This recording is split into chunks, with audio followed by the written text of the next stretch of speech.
Bem-vindos ao 14º Agaleb, o meu laboratório de quadrinhos pra você. Roda a vinheta!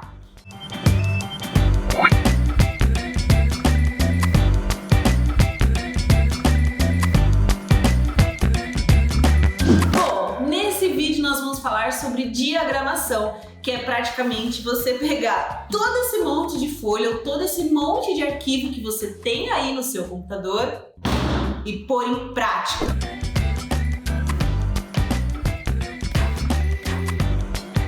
Então, desenhar quadrinhos representando ações é essencial mesmo, né, para o ritmo e a progressão da história. Então a ação ela não envolve só o que está acontecendo na história, mas também o design e a diagramação da página. Com um layout cuidadoso, é possível você criar um ritmo interessante para sua trama, com personagens expressivos, com bom posicionamento, tá? Bom posicionamento dos personagens, um bom posicionamento dos balões de fala e todas essas coisas.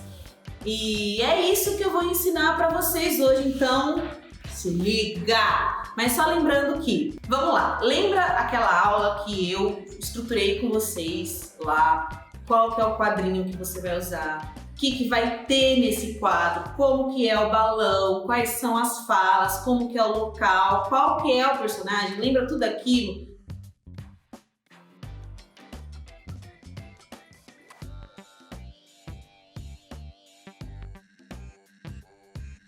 É agora que você vai colocar em prática e eu vou te dar todas as dicas possíveis de como você fazer isso de maneira calma, tá? Para não ficar muito corrido, para você também entendendo, né? Por isso que teve aquele processo, por isso que eu expliquei aquela planilha para chegar agora na diagramação, que de fato você fazer o seu quadrinho, você não ficar perdido, tá? Você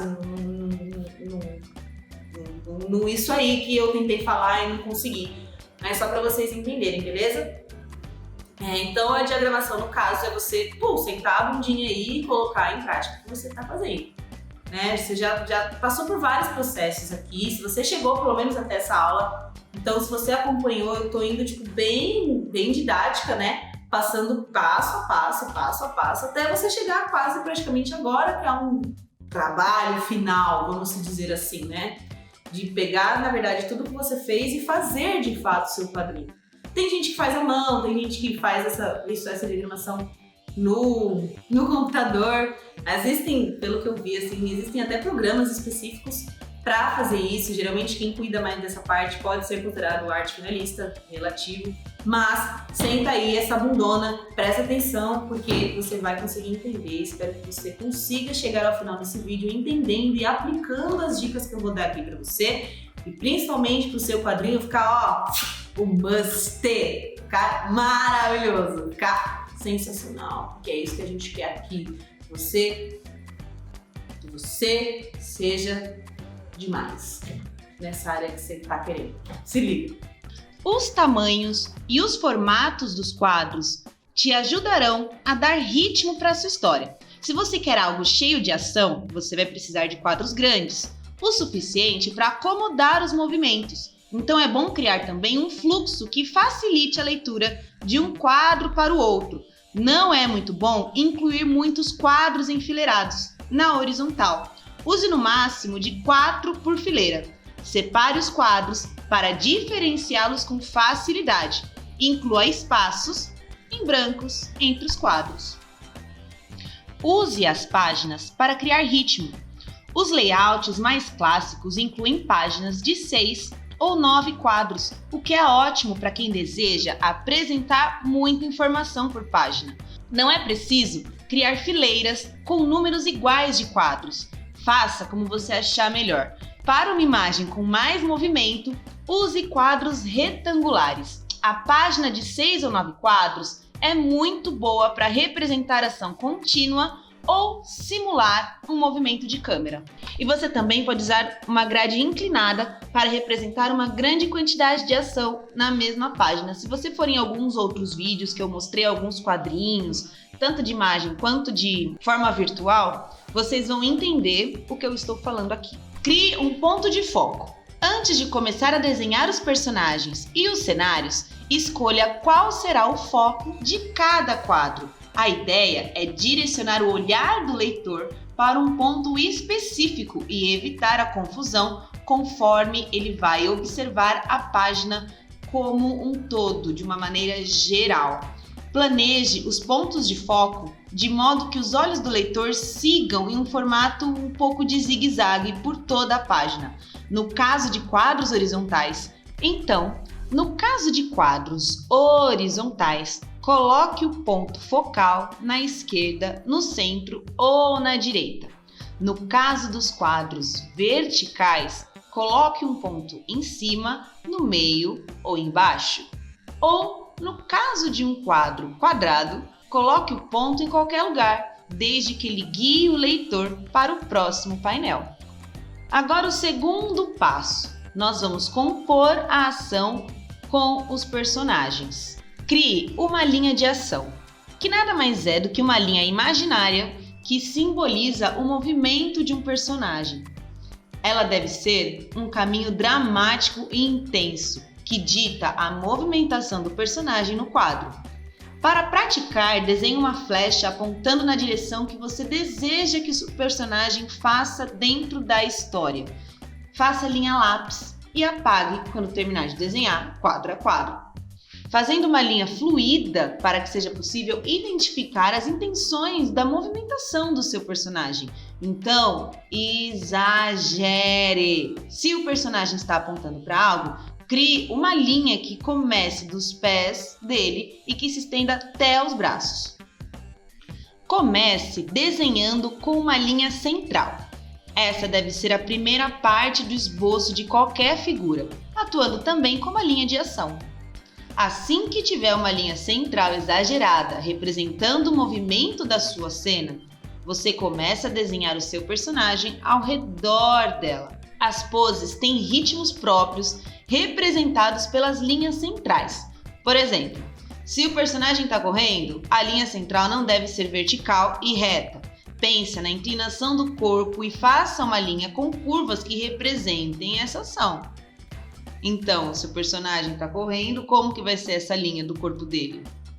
Capriche no drama das poses. Mesmo que os personagens estejam parados, é importante fazer poses dramáticas, seja abrindo um pouco as pernas deles ou inclinando a cabeça para frente.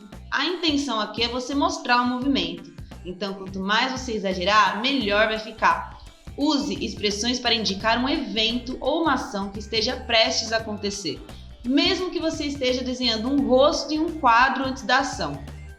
Crie o personagem de modo que haja um reconhecimento da ação que virá no futuro. Por exemplo, se o personagem está observando o início de uma explosão, abra bem os olhos dele, a boca. Então, lembra das linhas das ações que eu falei? Faz com que esse personagem pareça estar se protegendo e preparando para a explosão, e as linhas vão te ajudar a dar este movimento, assim como você exagerar nas expressões. Agora vamos para o terceiro tópico, que é desenhando a ação ao redor. De novo, capriche, nesse caso, capriche nas palavras. A diagramação dos balões normalmente é deixada por último pelos artistas novatos, mas ela é capaz de dar o impacto necessário para um quadrinho ou simplesmente estragar tudo quando você faz de maneira incorreta.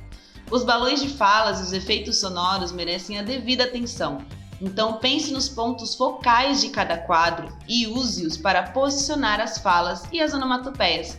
As falas avançam a história e devem seguir o método do zigue-zague para facilitar a sua leitura. Crie a ação com o tom. Em vez de balões de fala e pontos de exclamação, que tal você usar letras pretas em um balão estourado? Esse tipo de forma costuma ter bordas pontudas, criando uma sensação de urgência. É a questão lá que eu já expliquei das onomatopeias. Só que a diferença é que você não precisa usar como só onomatopeia, você pode acrescentar uma onomatopeia junto com um balão e fazer toda aquela estilização que eu já comentei. Então, se você vai escrever um bang para representar um som de tiro, analise como as letras deveriam se parecer. Uma fonte grande, vermelha, chamativa, pode te ajudar a transmitir a ideia do som alto e estridente. Posicione os efeitos de som em locais que chamem a atenção para o próximo quadrinho.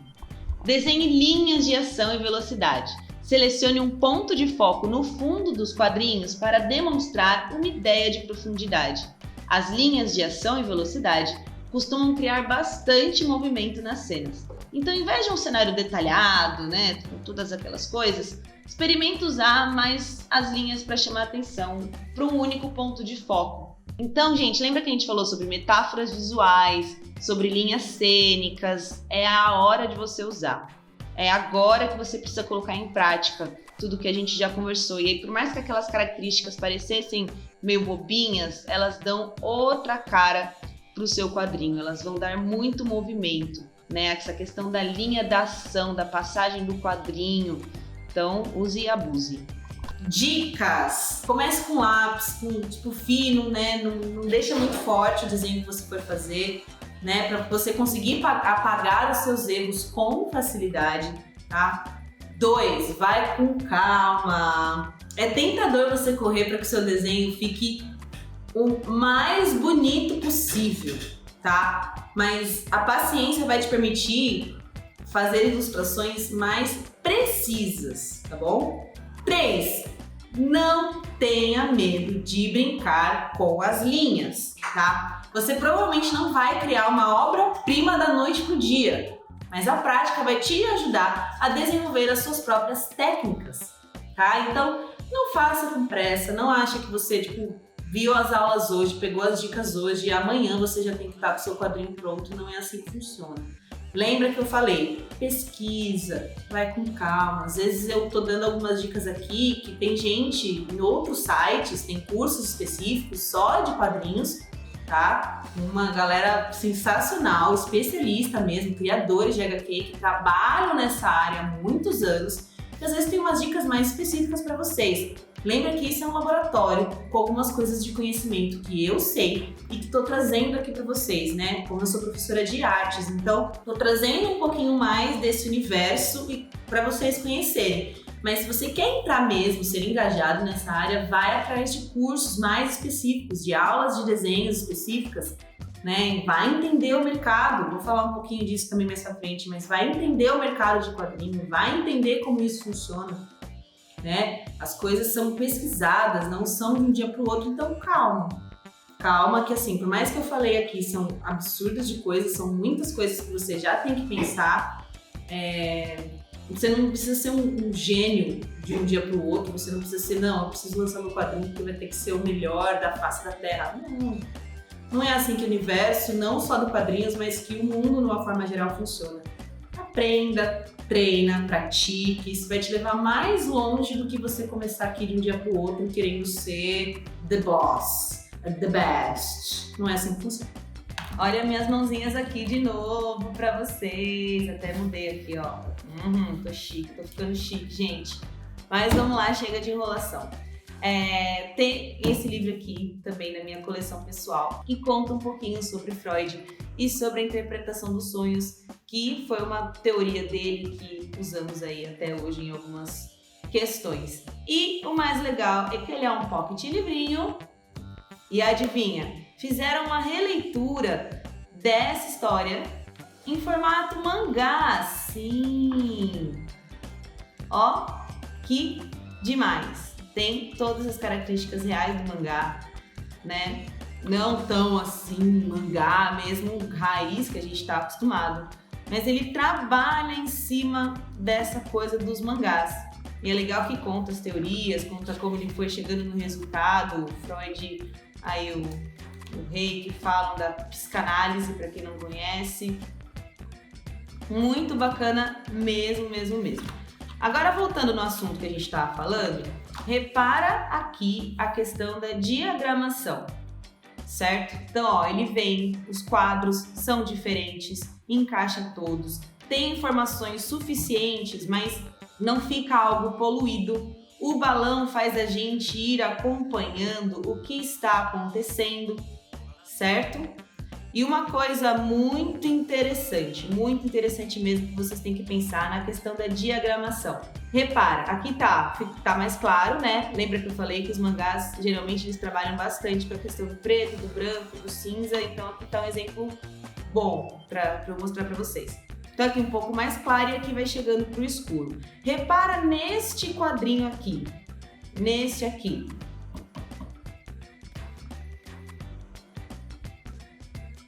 Olha como ele dá a tensão da página. Então assim, ó, tem toda uma história acontecendo. Aí a gente repara que ela vai ficando tensa, sozinha, nananã. E olha, esse aqui é muito legal da gente perceber. Pra onde ela vai? Me dá um momento de tensão na minha história.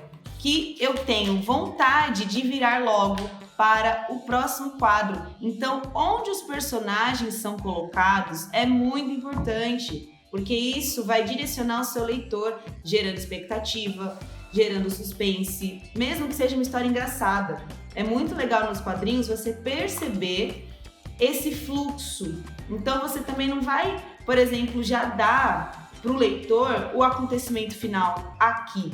Não, ele repara que ele tem todo um caminho para ela passar para a gente o quê? Virar para a próxima página, certo? Aí a história vai desenrolando, vai fazendo, vai acontecendo em várias coisas. Mas ó, repara, novamente, um momento de tensão aqui, que tá mexendo no dente, certo?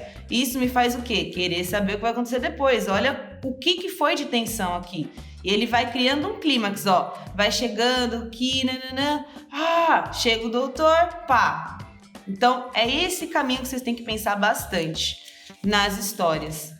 E principalmente na questão da diagramação, que é isso que vai ajudar muito para o leitor se fixar na sua história. Então essas diquinhas que eu dei até agora, use e abuse, repito bastante isso, né? Mas não é porque é verdade.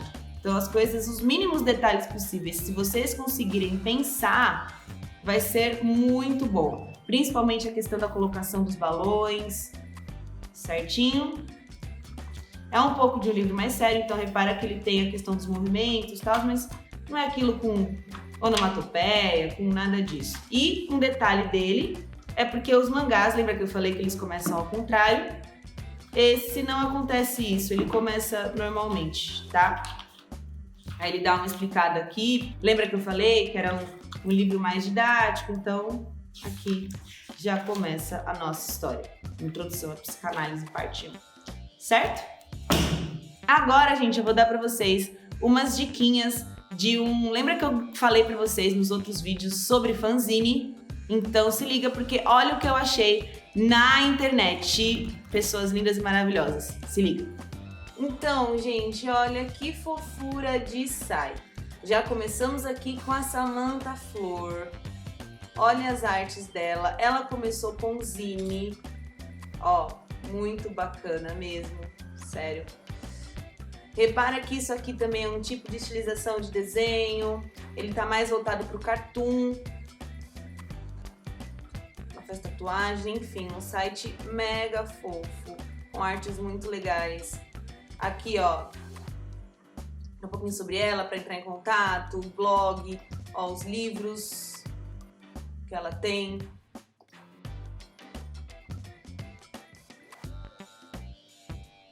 Ó, que bonitinho. Leia as primeiras páginas, ó, para te incentivar. Olha que legal, não tem um balão de fala e você consegue entender tudo. Muito bonitinho. Então aconselho aí, Samantha Flor. Artista maravilhosa, que começou por onde? Pelo zine, isso sim.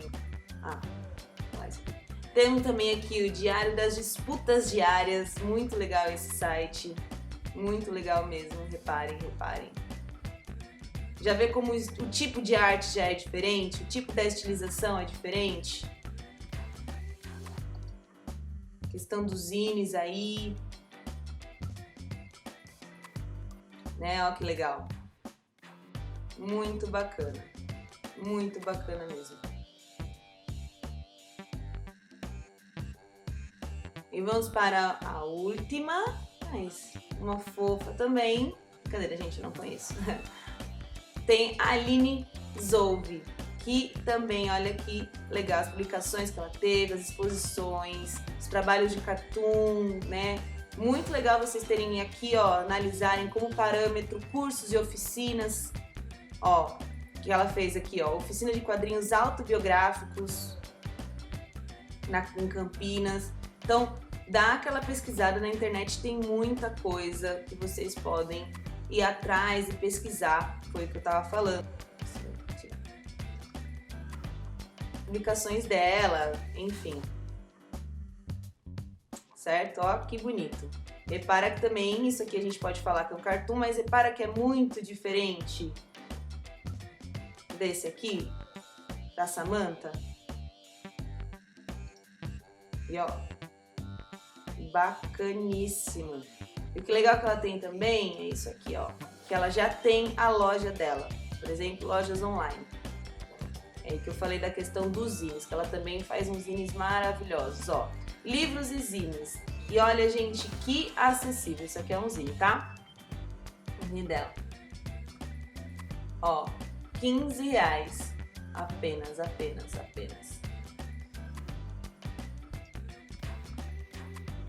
Ó, aquele lá que eu mostrei que era R$15. E esse aqui ela disponibiliza em versão em PDF. Então você pode comprar por R$8 e ler aqui baixado contigo para sempre. Aconselho. Muito legais as artes, muito legais a história, como ela desenrola isso, e muito legal que no site dela a gente já tem essa acessibilidade para conseguir comprar o material dela. E vocês verem que sim, mesmo grandes artistas que já tem uma trajetória muito legal, eles fazem zine. Então não tem problema nenhum em você começar pelo zine. Às vezes isso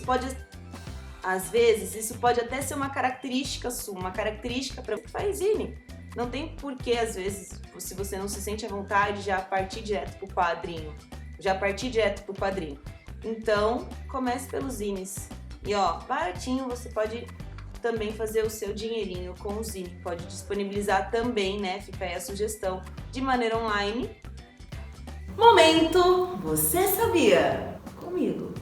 Existe um livro muito interessante do brasileiro Roberto Guedes, que ele se chama Quando Surgem os Super-Heróis. E é um registro das histórias daquelas pessoas que ajudaram a construir, com muito suor, lápis e imaginação, esse mercado de HQ. Então, na verdade, Você Sabia de hoje é mais para você que quer conhecer mais esse universo, quer conhecer mais essas histórias, da onde surgiu, como foi, como que aconteceu. Desse quesito de história dos super-heróis, e fica aí a dica de livro para você se aprofundar um pouquinho mais no assunto. O canal de desenho Cartoon Network teve sua influência em desenhos de cartunistas. Ah, que maravilhoso! Então fica aí a dica, e depois eles foram virando animações. Então o canal foi ao ar pela primeira vez nos Estados Unidos no dia 1º de outubro de 1992 e era o canal que transmitia desenhos e séries animadas 24 horas por dia, já naquela época. Então o primeiro desenho transmitido mesmo foi do Pernalonga, e a produção original do canal consistia nas reprises exclusivas de desenhos clássicos e filmes infantis do acervo da Warner Bros. E da MGM Cartoon. Então olha que legal, aí ó, mas eu gosto de desenhar cartoon, eu desenho um monte de personagem. Aí ó, tenta aí um empreguinho no Cartoon Network, faz um desenho maravilhoso. Aplica esse personagem que você tá deixando na gaveta. Vamos lá. Olho grande, boca cheia de brilho e elementos que muitos consideram como sinônimo de mangá, foi proposto pelo artista Osamu Tezuka. Essa pessoa, ele dizia que essa referência que ele teve da ideia do mangá, dessa coisa que ele trouxe, foi de uma peça de teatro que ele assistia quando ele era criança, e as dançarinas elas usavam muito brilho no olho, elas usavam muito brilho assim ao redor dos olhos, tá? O que dava aquela expressão das artistas mais dramática.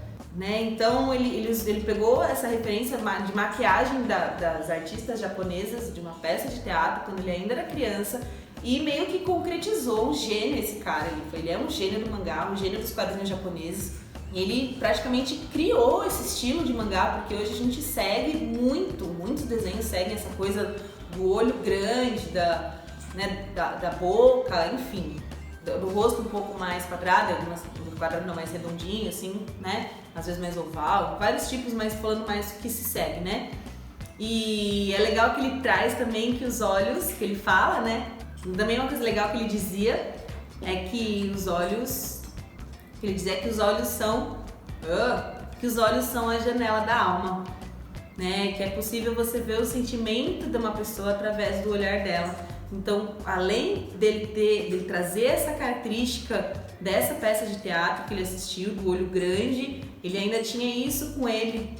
Ele queria transmitir essa informação para o leitor de mangá. Por isso que os olhos são muito grandes.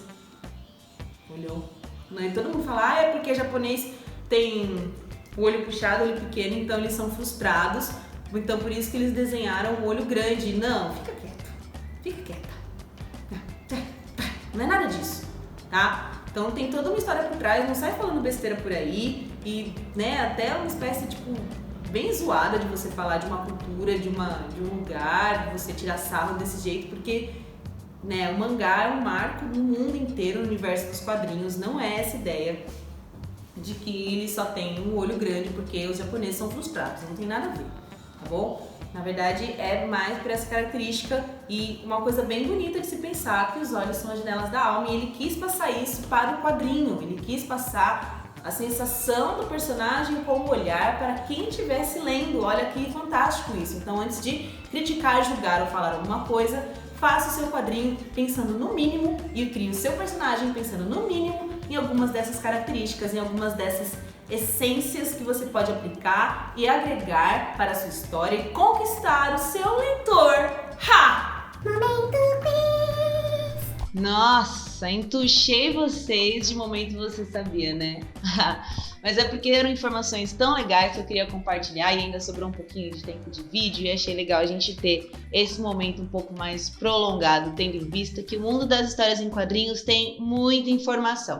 Mas vamos lá para o nosso momento quiz. Faz tempo que a gente não faz um momentinho quiz, vamos fazer mais um, que aborda um pouquinho do que a gente já falou neste vídeo. Então vamos lá. Todos os aspectos são relevantes para diagramar um texto legível, exceto, então assim, dentro dessas opções, o que não é verdade. Letra A, o corpo da letra. Letra B, os significantes do texto. Letra C, a extensão da linha. Ou letra D, a forma da letra. Deixa aí um tempinho para vocês pensarem com o nosso reloginho de sempre.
E a resposta é a letra B. Então, o corpo da letra, a extensão da linha e a forma da letra é imprescindível para você ter um texto legível na sua HQ. O significado do texto envolve mais a questão do roteiro. não tanto a questão da diagramação, certo? Te vejo no próximo vídeo.